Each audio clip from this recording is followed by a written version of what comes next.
What is up, my friends? You are very welcome back to our fan reaction show after Liverpool have gone to Bournemouth and beaten them by 4-0. A result that just compounds our beautiful position at the top of the Premier League. You can't ask for much more than that away from home. Clean sheet, 4 goals, 2 for Jota, 2 for Darwin. Life's pretty good at the moment, right? So it is now over to you guys. I've had my say with the match reaction and the player ratings videos. They are both up at the moment. Now it is over to you guys to have your say, and whatever it is that you want to chat about, that's what this show is for. It is the Anfield Agenda fan reaction show. We're going to start off as well by putting the man of the match poll up early doors, so let me get that ready for you guys. I'm going to get that poll up so that I can concentrate on your comments, so bear with me. Right, let's go. 1, 2. Sorry, folks. I'm just getting these up so that we can focus on the chat.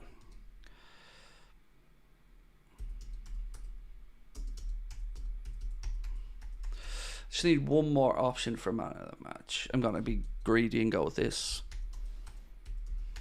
Oh, yeah. Got it. Right. There are your options for man of the match. The poll is up. The options are Diogo Jota, Ibrahima Konate, Alexis McAllister and Darwin Núñez. Over to you guys to vote away. And look, you could have picked a few more today. I thought Conor Bradley was amazing. Yeah, I thought Curtis Jones was really good when he was on the pitch as well. Does Endo replace Maka on return? I guess it depends on the opposition. Like, I think today, and I'd be really interested to know how you feel about this, but I think that was Alexis's best game in the number 6. And if not his best game, certainly right up there that I can remember anyway.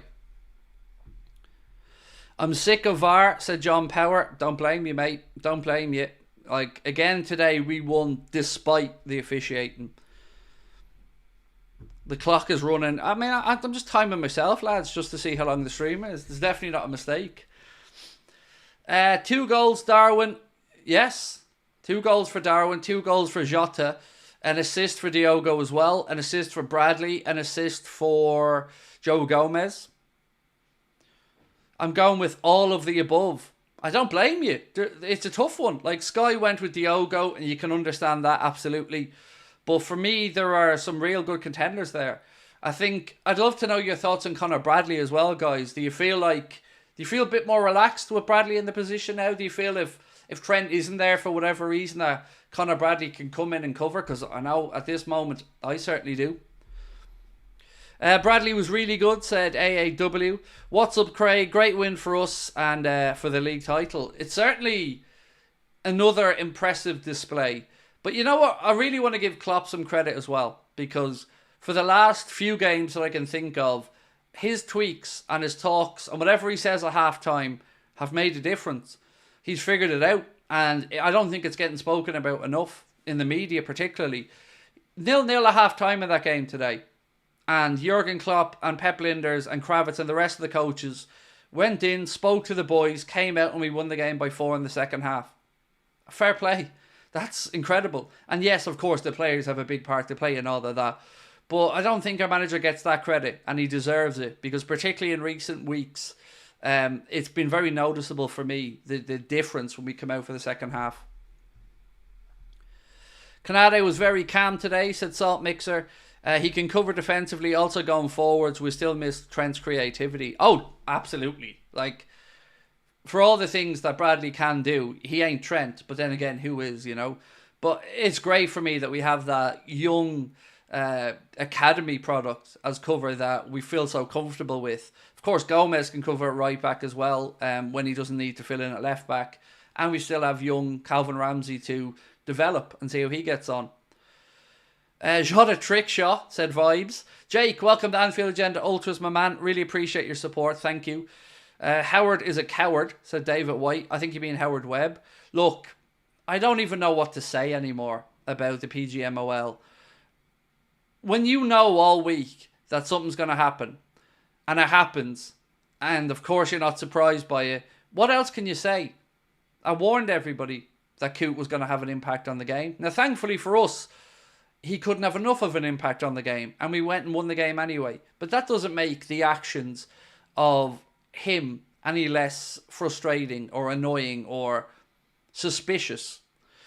No Sanchez, welcome to Anfield Agenda Ultras as well, mate. Thank you so much for joining the family. Hope to see you in the Discord group soon.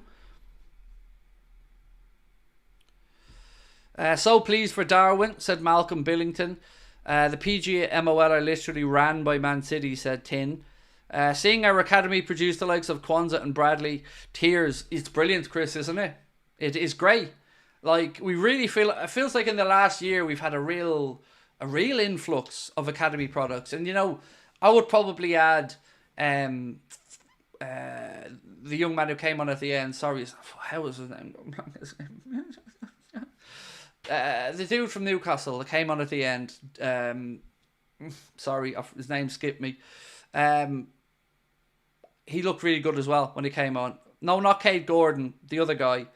Bobby Clark, sorry. Excuse me, Bobby. That's brain fart, dude. He looks a solid pro as well. Signed a new contract recently with the club and deserved. I mean, the best, I guess, praise I can give to Bobby Clark is whenever he comes in, he might not have set the world on fire, might not light the game up, but he does nothing wrong. He's very consistent, goes about his business, and he's a good solid pro. And that's a good sign for somebody at such a tender age. A little bit on Owen Beck as well now. Just because he played today, that means he will be with Liverpool for the remainder of the campaign. He can't go out on loan now. You can't play for 3 clubs in a season. But I thought Owen Beck looked really good. Again, like Bradley on the opposite side, I thought he had bundles of energy, really good getting forward as well. And fair play. What can you say? Just credit to the academy coaches, credit to Jurgen for giving these guys the chance, and credit to the boys for not letting the manager down. It's just really good vibes at the minute. Like, this is the time of the year when you use the kids and you hope you don't have to use them in a way where they're not under immense pressure to go and change the game, but just to allow them to develop. And the timing has been beautiful because, yes, out of necessity, the benches have had lots of youngsters on it, and the lads have gotten to winning positions, which has allowed Klopp to bring these guys in as well and get this little bit of a taste of top level football. And Bournemouth, as we said all week, they're no mugs. 7 wins out of 9, playing some good football. And Liverpool went there today and left with 4 goals and a clean sheet. Massively impressed with that. Did you see Darwin's first player to hit 10 goals and assists in the Prem this season? Love the man. So, yes, but a little bit different to what you've said. It's 10 goals and assists in all competitions, and he's the first person from the Prem this season to do that. But yeah, it's amazing. And credit to him. And I hope he pushes on from here, and I hope that he scores a bunch of goals now at this point. Great show. Thank you, Barry. Appreciate that. Would you play Bradley at right back and Trent in the 6 role in the future? See, on Trent in the 6, I've got to be honest. I don't know if I'd feel comfortable playing Trent in the 6 unless he's accompanied by another 6. So if we had to play with 2 deeper lying midfield players, I would have no problem with Trent being one of them. And as such, no problem with Bradley at right back. But I don't know if I'm there yet for Trent in the 6. I don't know. I'd like to see a bit more of it. Just him focusing in just that one position. But maybe Bradley will give Klopp the opportunity to do that when Trent gets back. Keep believing, Craig. It's us against all odds. So there was a sign last night that I watched when the Lions, they were showing the clips of the Detroit Lions, and it was ahead of the game today. And somebody in the audience or in the stands held up a sign that said Detroit against everyone. And I kind of feel like that's how we are this season. Because the referees in the PGMOL are doing us no favours. Neville and the other band of clowns and Sky letting them away and justifying and not calling out these disgusting decisions, and Neville getting away with saying blatant things for us getting penalties and saying no, they were cheating or they went to ground or they shouldn't have been. He's just stop it.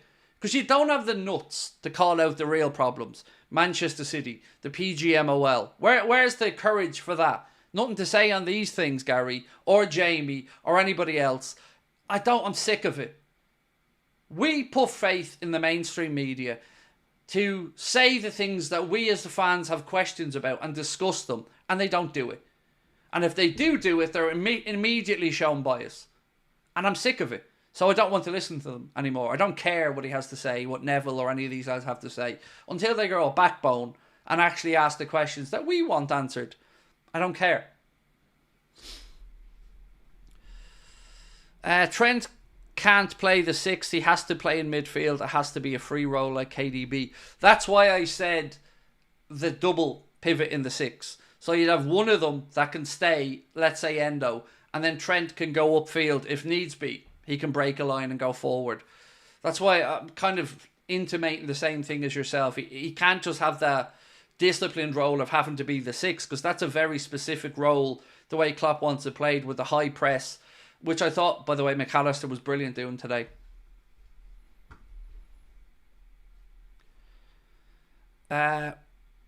Was there any VAR on the game today? Because I honestly couldn't tell. There was, but God knows what they were doing. I don't want to go into it again because I'm sick of talking about Paul Tierney and VAR. But, you know, you've seen it yourself again today. You've seen two decisions that, whether you think they were right or wrong, neither of them asked the ref to go to the monitor again. So he's not even putting it into the ref's hands again. He's taken it upon himself to once again say there's nothing to see here. So what can I say other than it can't keep being a coincidence? The statistics can't keep being just an anomaly. Somebody needs to really, really have a think about this and say, does it look good on the league? Does it look good on the officiating? Does it look good on the PGMOL? Does it look good on the people that are subjected to it, the stakeholders of the league? And as I keep saying over and over again, when it just affects one club each week or from one game, it's easy for it to be brushed under the carpet because people move on, other games happen. But he's always there. He's always at the scene of the crime. And if it walks like a duck and it smells like a duck and it quacks like a duck, it's most likely a duck. And I'm calling duck. Did you see how Real Madrid robbed Almeria? I did not, Danny, no. I seen that they won 3-2 or something though, right? With a 99th minute goal or something. Watching this club as long as I have, I'm used to the media nonsense, but this season feels different. It's almost every day after every game, someone's coming for the club and the players. So, Declan, I said this the other day, mate. I was watching Sky Sports the other day and they had a journalist on. I can't remember what newspaper he was from. But he was talking about Salah being out and he was talking about how it might impact Liverpool. And I kid you not, he said, if Liverpool want to chase down Manchester City, and I just thought, excuse me? Chase them down? To the best of my recollection, we're top of the league. So if there's any chasing down to be done, it's us that needs to be chased.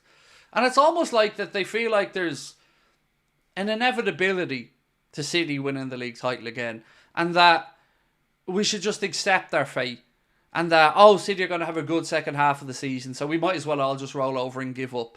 Well, thankfully, these guys aren't in that dressing room with Jurgen Klopp, and Klopp and the boys haven't got the memo, because it's in our hands. There's a long way to go and a lot of football to be played, but I don't know why we are seemingly the hated team, why everybody that isn't a Liverpool fan would rather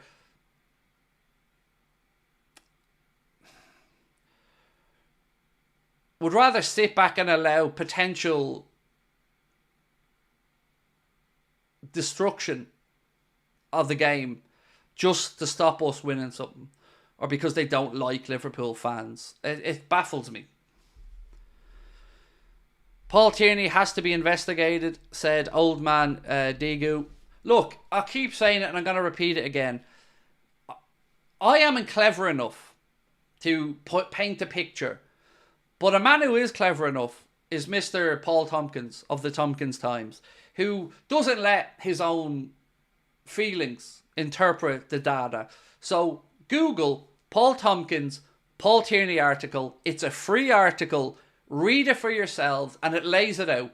It lays out the differential between Tierney reffing us and other teams, the differential between what other referees give us and what Tierney gives us, and most importantly, and the one that really opened my eyes, was that he was given more Liverpool games than any other official last season. And a good bit more. I don't know the numbers off the top of my head, but have a read of it. And then you will be left in no doubt that we're not imagining it, we're not inventing it, and we're not crying just for the sake of giving out. It's beyond a joke. And I think everybody has to be open to the fact that it might not be corruption, but whether it's corruption or it's an inbuilt bias or dislike or even a subconscious bias, it doesn't matter. The decisions are wrong every time. We keep hearing Premier League's the best league in the world and why are the officials so poor? Remember the PGMOL said Odegaard handball should have been given. And then the Spurs fiasco. Craig, we could be 9 points better off. Not just the Spurs fiasco, not just the Odegaard handball, not just the Jones red card, not just the Virgil van Dijk penalty that wasn't given against Luton. Today again, at least one penalty blatantly not given. A potential red card for a challenge that was worse than the one Jones was sent off for. And he doesn't even send them to the monitor. And that's the key here. Tierney isn't even putting it back into the ref's hands. Because I very much believe referees can miss stuff. Of course they can. They're human. Games are played fast. But what's the point of having the technology if it's not actually being used to help the officials? Because Paul Tierney doesn't want to give us that.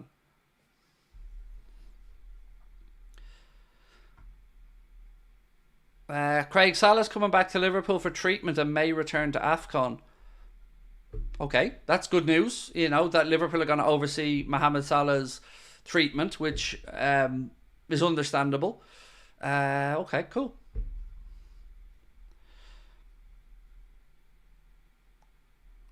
If you don't do your job properly in the real world, you get sacked. Yeah, all we get is an apology. See, here's what gets me. Why isn't Neville screaming about this? Why isn't Carragher screaming about this?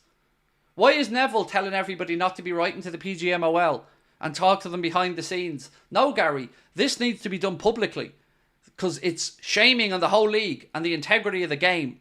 And we all know referees have a tough job, but we're not just talking about all referees here, mate. We're talking about a very select group that clearly have something against certain groups or certain teams. And every club will have their own official. You know, for us it's Tierney. Ask Chelsea fans how they feel about Anthony Taylor. And they'll all have their own stories. Ask the Wolves manager how he feels about VAR in general after his decisions that they haven't gotten this season. Did you see the challenge on Jota on the line? Yeah, a blatant foul. So people go, but it was a soft one. And? Doesn't matter. There is no law in the game that says it's a soft foul or not. If it's a foul, it's a foul. If it happens to be on the line, it's a penalty. But no, nothing. Not even a referral. It's...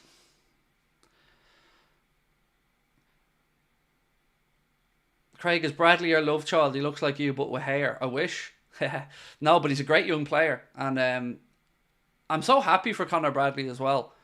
Because, you know, Klopp said he's really liked behind the scenes at the club. And he seems to have a good rapport with the players. And he's had a tough time with injury. You might remember he played the first few games in pre-season. Then he ended up being injured and only coming back. And he's got the chance now with players being injured in a way. And he's taken that chance. And that's full credit to him.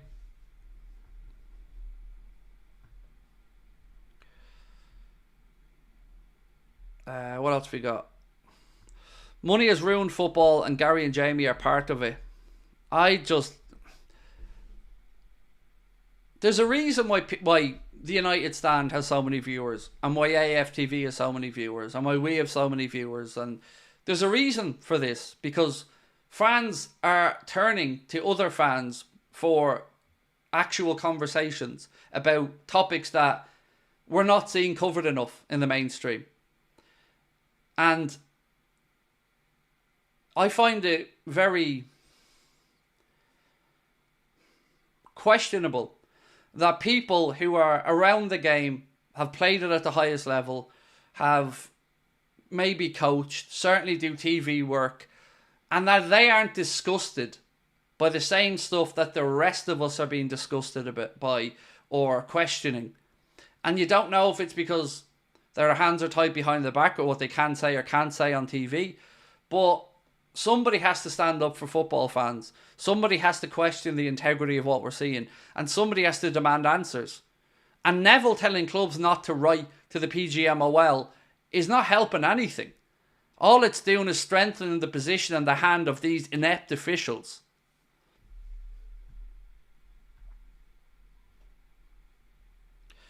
What a team we have, man. It's like funny that half our players ain't winning at their best. City, bring it on. We should be so proud of this group. Again today, half-time 0-0, game in the balance. Look at the result at the end of the game and we're like 4-0 and it looks like an easy win. But that's to do with the conditioning of the boys. That's to do with the will and the mindset the Klopp has put in those players in the dressing room. And it's to do with Klopp and the coaches making these little changes and tweaks and having faith in players to go out there and get it done. So Jurgen Klopp says the plan for Mohamed Salah is for him to do his rehab with Liverpool. If he's fit before the final, then probably yes, he'll go back to the AFCON. So that's where we're at with Mohamed Salah. He's coming back to Liverpool to rehab, and if he's ready and okay by the time Egypt have another game, he'll go back. Agree, 100% Sky need to do better, mate, said old man Daegu. Hi Craig, is there any update when Rob will be back? John, I think there's not really an update, but he is back training, although I don't know if he's at full speed yet. He has to go through obviously a range of motions in his shoulder and stuff, and the guess is the end of this month or the start of February, so we're not too far away yet, but it is still. But to be fair, Gomez has done an incredible job at left back. We would have been in trouble this season without Joe Gomez's versatility. You know, he's filled in 3 positions, which is incredible, and has not missed a beat at left back. Like, been really, really good. Jota is such a smart player. Yeah, he's incredibly, incredibly aware of what's happening around him. The ball he laid off to Darwin seems simple, but he knew what pace to lay it off. He knew exactly where to put it, and he allowed Darwin to just have to side foot it then past Neto and into the corner. The goals he scores himself, he's just so clever. As you've said, he's a great finisher, and I'm delighted for him today that he got his 2 goals. He got his player of the match award and he got his assist because he was brilliant. Are the ratings happening this stream? They're done, Ola. The ratings will be there. They're uploaded and ready to go when the stream is finished. Yeah, so you'll be able to watch them when we're done. And it was one of the best, most enjoyable player ratings videos I've done in ages because it was just like one big love-in, really, which is always nice to do.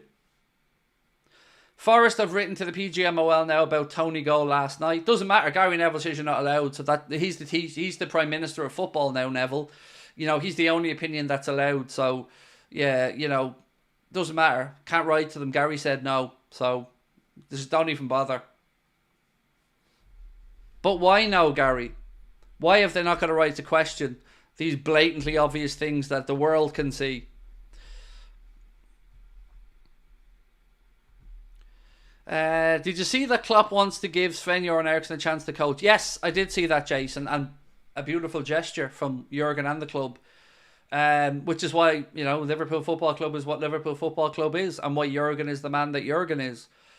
So I hope Sven does get to take the session, and I hope that he, you know, enjoys it, and I'm sure he'll have a lovely chat with Jurgen as well. And well done on everybody involved in that.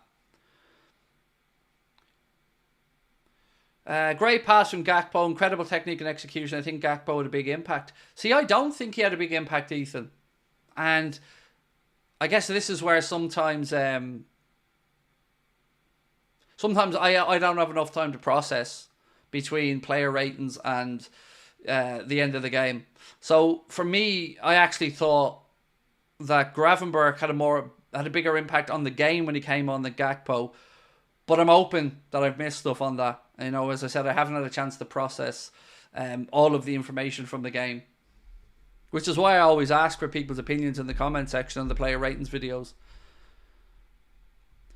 All the pundits are bought and paid for. No one has balls to call it out. I do. Hi, I'm Craig. Been calling it out for 5 years now. Been told I'm deluded when I've been screaming about City. Been told to shut up by people when I'm going on about the referees. Even when it's not Liverpool games and I'm still calling them out. So yeah, I'm going to keep talking about it, mate. Because the game's at stake here. And heaven knows FIFA and UEFA don't seem to want to root out the shenanigans. So, it's going to once again fall on us fans to make noise about it. Is Kanade okay? Well, he finished the game, which is a good sign. I was worried like yourself when he went down. But thankfully he got up, finished the game. And I don't know if he'll feel something tomorrow or at, and we'll have to keep an eye out on that one. But I suppose Curtis Jones would probably be the one today that we'd have to feel a little bit of concern for, of course, because he went down. I think James Pearce had a hamstring. He was holding his hamstring going down the tunnel. So what do we think about Darwin right now? Do you think this is going to push Darwin on to a burst of goals now? Do you think we'll see maybe 4 or 5 in quick succession from Darwin over the next few weeks? Because it took them well today. Both goals very different but very well taken. Second one for me was a real proper striker's goal. That ball played to the back post, sliding in outside of the foot, in off the post. Good finish. The first one as well, very composed. And I thought that he ran the hard yards again today, in the first half in particular. We all love Darwin and you know it. Yep. And it's good. Because lots of other fans were writing him off. But thankfully we understood the frustrations. But we kept believing in him because we can see that when we play, we win. Or we've good results. So he's definitely impacting the team in a positive way. And if you can add the goals to that, sky's the limit. Darwin is a bad mofo. I love it. That's the language I'd be using as well at home here, mate. Yes, he's a bad mother. Shut your mouth. I think Darwin will score at least 15 Premier League goals, says Moose. Darwin best all-round performance so far. Well, yeah, but you'd have to say Newcastle game, biggest impact. Off the bench, 2 goals, bing bang bosh, job done. But yeah, good solid performance all around today from Darwin with 2 very good goals. If it wasn't Jota, Núñez man of the match, said Stantons. So for me, there were 3 forward contenders today for man of the match. McAllister, Kanade, Darwin and Jota. For me, they were the 4 standout performers for me in that team today. But lots of good performances all around. The front 3 was something else tonight. I love it, said Scotty. Darwin is not just about goals. He's always involved in the goals. Watch highlights of most of our goals. Darwin is part of the build-up, said Joshua. Yep, I think that's fair, mate. Any news on Jones' injury? Not yet, Lorcan. Other than James Pearce saying it looked like he was holding his hamstring going down the tunnel. But, it's usually a day or 2. Because sometimes you need to let the swelling go down a bit. Then you need to have an MRI and an ultrasound on these type of things. And then I'm sure we'll get some updates. But hopefully it's not too long for Curtis. Because I think we'll all agree he's had a huge part to play in that midfield this season. Covers an unbelievable amount of ground. Sets the tone of the press. And I hope he's not out for long. Actually, I hope he's not out at all, to be honest. Love seeing our front 3 scoring and thriving even without the king, said Ethan. Yep. You're always stronger with Mo's in the team. He's our talisman, but it is certainly reassuring to see us score 4 away from home with no Mo, no Endo, no Trent. This could have been a potential banana skin, but instead dudes went out there and made Banoffee. Dom's back, so it's not that bad. So I want to get your thoughts on Elliott's performance today if I can. I think he did nothing wrong, but I felt like he played within himself a little bit. I thought he was better today in that midfield position than in the wide position that he'd been played in a couple of times before. But yeah, today I couldn't argue against the substitution, is probably the fairest way I can say it. Love the stream, Craig. Game was a great statement for the team, said Adam. Thank you, Adam. Appreciate that. Adam Ciccelli. Appreciate you, mate.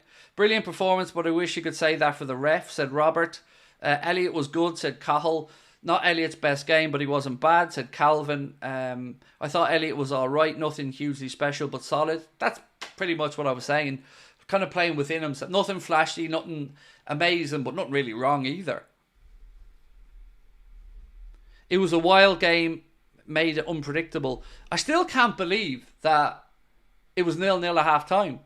And 4 goals came in the second half. Like, I'd love to see the stats for our goals in the second half of the game. I don't have it to hand this season, or at the moment, but I would imagine we've scored a pretty high percentage of goals in the second half. What about our captain? Both centre-backs today, brick walls. Both of them. Virg led the troops magnificently well, and I couldn't put any fault on either Virgil van Dijk or Ibrahim Konate today. I thought they were both top-notch. The whole back five, Alisson didn't have too much to do, but all the way across the back line, nothing but good things to say about all of them today.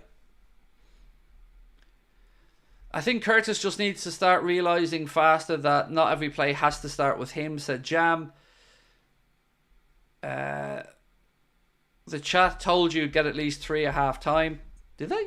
Okie doke. Well, you were right then, which I'm very happy about. What are your thoughts on the game? I was a bit concerned for the opening 10 because Bournemouth definitely, I think, started with a higher tempo than us, and we were struggling to get out for the first few minutes. But I thought as the first half went on, 10, 15 minutes and onwards, we started to assert ourselves in the game. And there was one stat that went up at one point that we had, like, in the last 10 minutes, we had 58 passes completed to their 7 or 8 or something like that. So as the half went on, I felt like we were the more likely to break through. And then in the second half, look, we just went on and got the job done. It looked like at a canter, but that's testament to the performance and the tweaks that Klopp made. Mentality monsters are back. Yes, absolutely. Look, we've only got 300 likes on the stream. There's 1,760 in the chat. So please do take a second and hit that like button. And of course, if you haven't subscribed, don't forget to hit the subscribe button as well. Let's have a look at the man of the match poll, by the way, because it's you guys that are voting. We've had 2,175 votes, and so far Diogo Jota leads it. Well, I think he's going to win it, let's be honest. Nobody's catching him at this point, so we can probably end that. Diogo Jota with 53% of the vote is your Anfield Agenda man of the match, and I think you guys got that one spot on, and Sky as well got a spot on when they gave it to him. FPL players delighted as well with Diogo today, 2 goals and an assist, and I'm very happy I kept him in my team. Second half was brilliant, but the ref was a disgrace, says Robert. So I always have a little bit more sympathy for the referees because they don't have the luxury of replays or hindsight, unlike Paul Tierney. So I will always accept that a referee can miss something. No problem with that. The game's played at a quick pace. Particularly, by the way, the foul from Kluivert. I can absolutely understand the ref not seeing that. But I can't accept Tierney not seeing it. Same with the penalty. I can understand maybe the ref thinking it was a tussle and Diogo went down. But I can't understand Tierney looking at it, seeing the kick on Diogo Jota's foot and not saying it to the ref. So again, I would say, let's have that VAR audio published all the time, live, so we can hear what's being said. Most consistent this season, Tierney not giving us nothing shouldn't be allowed on VAR, too many biased decisions. I know. And why does he keep getting it? Why does he keep being involved in Liverpool games? It does my head in. 2 thumbs up for Bradley, great game, said Karen King. A Captain Nunez and Vice Captain Jota. Nice. Yes, the lad's done well today. No more Mbappe talk, Craig. Don't need him. Well, we don't need him unless Salah goes. And by the way, on Saudi, there was an article written for the Sunday papers, I think it was, that said that the Saudi Pro League are going to have 2 billion quid to spend in the summer market. And that they're coming after the likes of De Bruyne and Salah. So, I mean, I'd keep that Mbappe conversation on ice for the minute, in all honesty. Nunez, my favourite Liverpool player, said me Chow. PGMOL shithousery against Liverpool. Yes, Andy, 100%. Maybe Tierney keeps getting away with it. He's the only one who knows how to use the mouse in the VAR room. He does know how to use it by the looks of it, actually. The challenge on Jota was reviewed and cleared immediately. Yeah, but was the ref asked to have a look at it? I don't know how they can clear that immediately when he kicked his foot. I don't know what's not clear and apparent about that. And Jota was running at speed. If it happens in the middle of the park, it's a free kick. We know it's a free kick. So why wasn't it given? Why wasn't the ref asked to have a look? Because nobody can say that it wasn't at least worth a look. Do you think we're going to get another defender during the transfer window? Honestly, I don't know. You're going to have to wait and see what happens with regards to the Gonzalo Inacio stuff, because there was an article in CM Journal today coming out of Portugal that said that they think Liverpool are certainly looking at the option of triggering that £52 million or €60 million release clause. So I honestly don't know. I'm the same as everyone else. I'm in the dark, just waiting to see if the club do indeed do something. Here's an idea. Can we not just start a petition for the Saudis to give Paul Tierney the big job over there?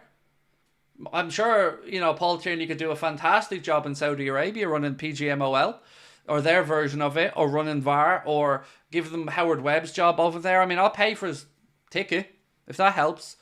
What are you saying, Saudi? Any chance we can get Paul Tierney over there? Get rid of him out of our league where he's absolutely just a joke? How is it I see it don't want to be... What? How I see it, I don't want it to be a red as a Liverpool fan, but if you send Curtis off against Spurs, it must be a red.